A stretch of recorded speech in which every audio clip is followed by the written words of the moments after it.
Eis que venho sem demora, guarda o que tens, para que ninguém tome a tua coroa. A parte A diz: eis que venho sem demora. Os irmãos sabem muito bem que a Bíblia Sagrada fala sobre duas vindas de Cristo à terra: a primeira vinda e a segunda vinda de Jesus. A primeira vinda de Jesus já aconteceu há pouco mais de 2000 anos atrás, em uma cidadezinha chamada Belém. Quando Jesus nasceu em Belém, ali iniciava a sua primeira vinda. Só que muitos anos antes da primeira vinda de Jesus acontecer, ela já havia sido profetizada, prometida, anunciada por Deus através dos seus profetas na terra.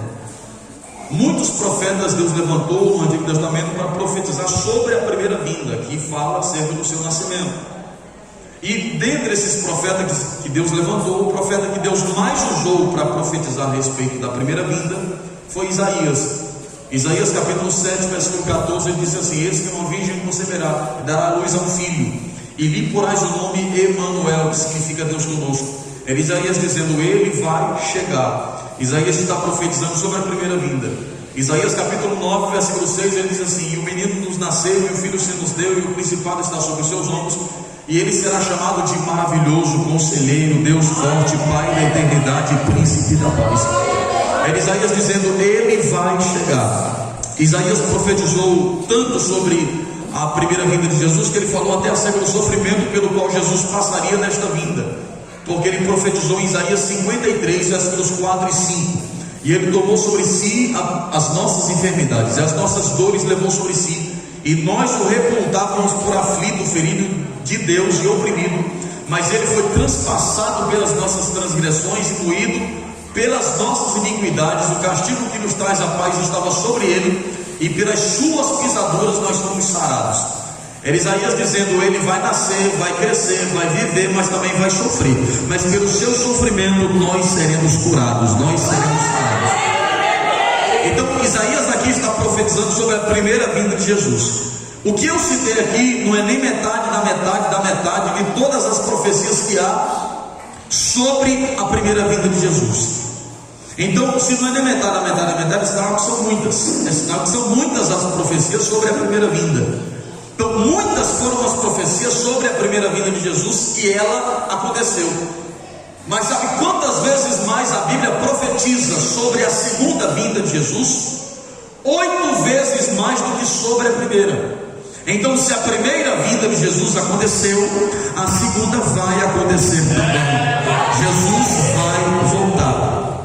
Jesus vai voltar. Mas a gente precisa entender que quando se fala de segunda vinda de Jesus, a segunda vinda de Jesus não se refere a uma única coisa que vai acontecer num único dia. Não, a segunda vinda de Jesus se refere a um conjunto de vários acontecimentos futuros, onde neles estão incluídos o tribunal de Cristo, as bodas do Cordeiro, a grande tribulação, a instauração do milênio sobre a terra. Tudo isso está incluído naquilo que a gente chama de segunda vinda de Jesus. Então a gente precisa entender isso. Quando se fala de segunda vinda, não é uma única coisa, é o conjunto, é uma série de acontecimentos futuros. Mas o pontapé inicial, ou seja, o start, aquilo que vai desencadear os outros acontecimentos, é um evento chamado de arrebatamento. E o que é arrebatamento? A palavra arrebatamento no grego é harpazo, e harpazo significa arrancar com força e rapidez. E é isso que Jesus fará no arrebatamento. Ele vai arrancar a sua igreja da terra e vai levá-la para uma grande festa que vai acontecer dentro do céu. Quantos querem ser arrancados desta terra e levados ao céu?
arrebatamento pode acontecer a qualquer momento. A Bíblia diz que ele vem como um ladrão. O texto diz em 1 Tessalonicenses capítulo 5, versículo 2: vós bem sabeis que o dia do Senhor virá como ladrão. A gente precisa entender que essa expressão dia do Senhor na Bíblia tem vários significados. Vai depender do contexto em que a expressão estiver inserida. Mas neste contexto de Tessalonicenses, a escatologia diz que essa expressão dia do Senhor se refere ao arrebatamento, porque o contexto está falando de arrebatamento. Então o dia do Senhor virá como ladrão. Se o dia do Senhor é um arrebatamento, é sinal que o arrebatamento vai acontecer com a vinda de um ladrão. Alguém pode olhar e dizer assim: irmão, quer dizer que Jesus vem para roubar a igreja? Não, porque não tem sentido ele roubar aquilo que é dele. Ele mesmo disse que a igreja pertence a ele. Em Mateus capítulo 16, versículo 18, ele disse: edificarei a minha igreja. Ele usa o pronome possessivo, minha, porque a igreja pertence a ele, a igreja é dele. Então, se não é no sentido de roubar, em que sentido Jesus vem como ladrão? É no sentido da surpresa. É porque o ladrão, quando vai roubar uma casa, ele não liga para a pessoa dizendo assim: meu amigo, chama a polícia, liga a cerca elétrica, acorda o cachorro, desperte segurança, porque eu vou roubar a tua casa, não precisa estar pronto. Não, o ladrão vai quando a pessoa menos espera. É nesse sentido que Jesus virá como ladrão. A qualquer momento a trombeta vai tocar, e sem aviso prévio ele vai arrebatar a sua igreja da terra. Não vai dar tempo de ligar para o pastor dizendo assim: pastor, eu quero me reconciliar porque eu estou vendo Jesus voltar e o pessoal está subindo, o povo está sumindo, o Jesus está arrebatando a igreja, eu preciso subir junto. Não, não vai dar tempo, que a Bíblia diz que vai ser um abrir e fechar de olhos.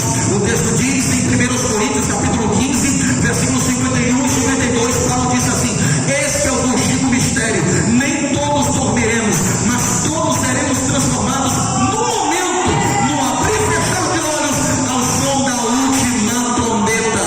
A expressão que a Bíblia usa no original é átomo. Átomo, o que é átomo? É aquilo que é indivisível, é a menor de todas as partículas, de todas as partes que existem no universo. Olha para cá, se o ser humano fosse dividido em dois, e aí depois dividido em quatro, e fosse sendo dividido, quando iria chegar um momento que o pedaço seria tão pequeno que não seria mais divisível, e esse pedaço é chamado de átomo. Então o átomo é aquilo que não pode ser dividido, e essa expressão que a Bíblia usa será no momento, num átomo, ou seja, um momento tão rápido que não pode ser dividido, ou seja, questão de milésimo. Então não vai dar